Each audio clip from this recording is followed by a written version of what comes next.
واہ ڈار صاحب کیا کہنے ہیں آپ کے. ڈار صاحب کو بتائے کہ ڈالر 285 سے بھی تجاوز کر چکا ہے. السلام علیکم ناظرین، میں ہوں مخدوم شہاب الدین اور آپ دیکھ رہے ہیں اب بات ہوگی. ملک میں سیاسی افراتفری عروج پر ہے.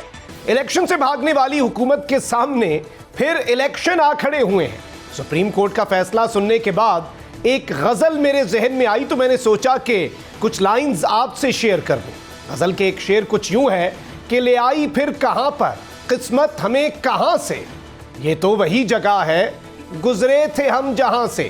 یعنی یہاں شاعر یہ کہنا چاہ رہا ہے کہ اسمبلیوں کی تحلیل کے بعد سے لے کر اب تک جو حکومت الیکشن کروانے سے مختلف ہیلے بہانے کر کے بھاگتی رہی ہے، اس کے سامنے پھر الیکشن آن کھڑے ہوئے ہیں. صدر پاکستان نے سپریم کورٹ کے حکم کے بعد پنجاب اور کے پی میں انتخابات کے لیے تواریخ کا اعلان کر دیا ہے. اب دیکھنا یہ ہے کہ مسلسل الیکشن سے بھاگنے والی حکمران جماعت کس طرح سے الیکشن میں مقابلہ کرتی ہے. اسی سب پر بات کریں گے، لیکن پہلے weekly round. Supreme court of Pakistan کی تاریخی ججمنٹ. پنجاب اور خیبر پختونخوا میں 90 دن میں انتخابات کروانے کا حکم. صدر مملکت نے انتخابات کی تاریخ دے دی. پنجاب میں 30 اپریل کو انتخابات اور خیبر پختونخوا کی تاریخ گورنر کے پی دیں گے. ڈارنامکس پاکستان کے لیے ڈارک اکنامکس ثابت. روپے کی قدر میں تاریخی اضافہ. مہنگائی کا ایک اور جن تیار. اس وقت ہونے کیا جا رہا ہے؟ کیا آئی ایم ایف کے پروگرام سے پہلے ملک دیوالیہ پن کی جانب بڑھے گا؟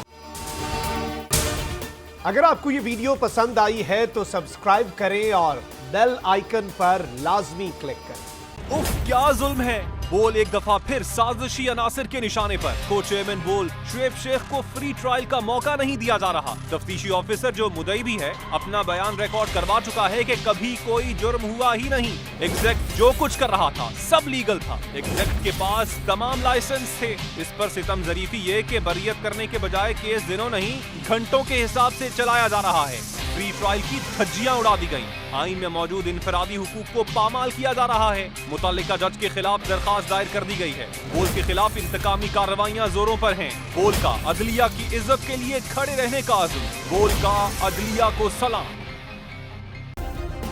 سبسکرائب کریں اور بیل دبائیں تاکہ کوئی خبر رہ نہ جائے.